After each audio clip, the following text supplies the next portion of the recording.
ये जो सामाजिक सम्मेलन है भारतीय जनता पार्टी ओबीसी मोर्चा पूरे प्रदेश में ये सामाजिक सम्मेलन कर रहे हैं। ऐसे हमारे केंद्रीय नेतृत्व ने और राष्ट्रीय नेतृत्व हमारे प्रदेश नेतृत्व ने ये ओबीसी मोर्चे को समाज में के बीच में ऐसे समाज के बीच में जाने को कहा है जो समाज ओबीसी समाज का गरीब तबका है। हमने अलग अलग समाज के साथ बैठ कर के आदरणीय प्रधानमंत्री देश के नरेंद्र मोदी जी के जो हमको लाभ दिया इस समाज को वो बताने के लिए कहा और अपने ओबीसी समाज के युवाओं के बीच में भी हम जा रहे हैं। हमने पूरी पांचों लोकसभा में हमने 190 स्थानों पर ये सम्मेलन करने का सोचा है और उसमें ये हम लोग को सफलता भी मिल रही कि हर जो नीचे के मैदानी क्षेत्र है उसमें हम 4-4 करेंगे हर उसमें विधानसभा में, और ऊपर में जो है क्योंकि वहाँ पर ऊपर ओबीसी समाज बहुत कम मात्रा में, तो हमने वहाँ 2-2 सम्मेलन करने के सोचा है। तो पांचों की पांचों लोकसभा में 190 स्थानों पर होगा और अपने देश के यशस्वी प्रधानमंत्री आदरणीय नरेंद्र मोदी जी को फिर तीसरी बार ये ओबीसी समाज मिलकर के प्रधानमंत्री बनाने का संकल्प लेकर के हम हर सम्मेलनों में यही काम करें और 370 वोट हर बूथ पर फिर बढ़े। जो 370 धारा खत्म की है वही हमने निर्णय लिया कि 370 वोट और बढ़ा करके हमें करनी है इस लोकसभा को, हरिद्वार को फिर अपने देश के प्रधानमंत्री आदरणीय नरेंद्र मोदी की झोली में डालनी है। ऐसा और आपने जो अलग से संदेश दिया है ओबीसी समाज उसके लिए क्या? देखिए, भारत के सर्वमान्य सर्वोच्च जो जनसमूह है आज अनपिछड़ा वर्ग का समूह है।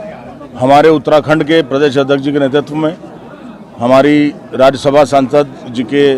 मुख्य आतिथ्य में जो कानपुर विधानसभा में आज ये सामाजिक समरसता सम्मेलन किया गया, हम इसका स्वागत करते हैं क्योंकि आज से भारतीय जनता पार्टी का चुनाव का शंखनाद कानपुर में प्रारंभ हो गया है और ये जो प्रारब्ध है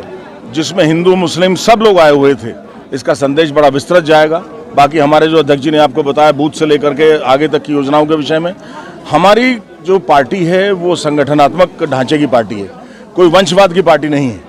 और हम हर गरीब अमीर का अंशदान लेते हैं, सबका सहयोग लेते हैं और भारतीय जनता पार्टी को मजबूत करते हैं। हमारी प्रत्याशा है कि आने वाले लोकसभा चुनाव में कानपुर विधानसभा से सर्वोच्च मत 14 की 14 विधानसभाओं में हासिल बीजेपी के प्रत्याशी को होंगे और हमारी सरकार बनेगी और इस बार 400 से ऊपर लोकसभा सांसद हमारे आएंगे। देखिए, मैं अपने समस्त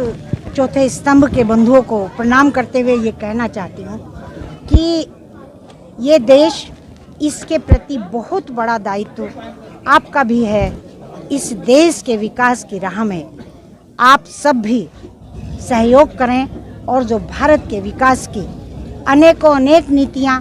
अनेकों अनेक योजनाएं अपने प्रधानमंत्री जी जिन्हें की घोषणा ही नहीं कर रहे, ज़मीन पर उतार रहे हैं और प्रत्येक उस वंचित व्यक्ति तक उन योजनाओं का लाभ पहुंचाने के लिए वे विकसित भारत संकल्प यात्रा की गाड़ी चलाते हैं। वे अपने प्रत्येक कार्यकर्ताओं को गांव चलो अभियान के तहत प्रवास के लिए भेजते हैं और वहीं पर नारी शक्ति की प्रतीक हमारी समस्त कार्यकर्त्री बहनों का पदयात्रा के रूप में भी, सरकारी बहनों के रूप के यात्रा के रूप में भी और अपने प्रधानमंत्री जी का पुनः एक आह्वान भी जो होने जा रहा है, उसमें मेरा ये चौथा स्तंभ निष्पक्ष रूप से सही तरीके से उसे प्रस्तुत करेगा, ऐसा मैं पूर्ण विश्वास आप सब पर रखती हूँ और आप सबका धन्यवाद भी कहती हूँ।